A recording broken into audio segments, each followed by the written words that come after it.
Here's a first look at animated ride footage from the new LEGO Factory Adventure Dark Ride that'll be opening at Legoland New York next year, starting with some views inside the queue, and then we actually get some on-ride animated footage.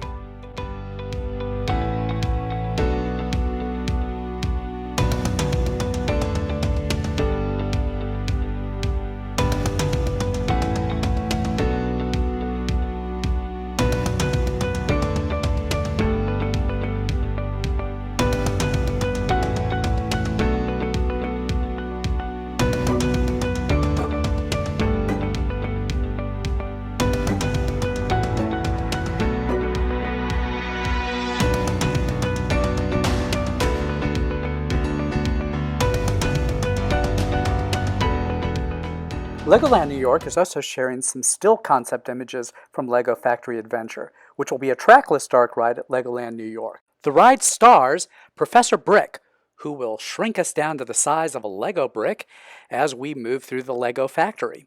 And eventually, at the very end, we'll be turned into a LEGO minifig ourselves. Here's some video footage of Professor Brick and some of the scenes we'll see on the ride.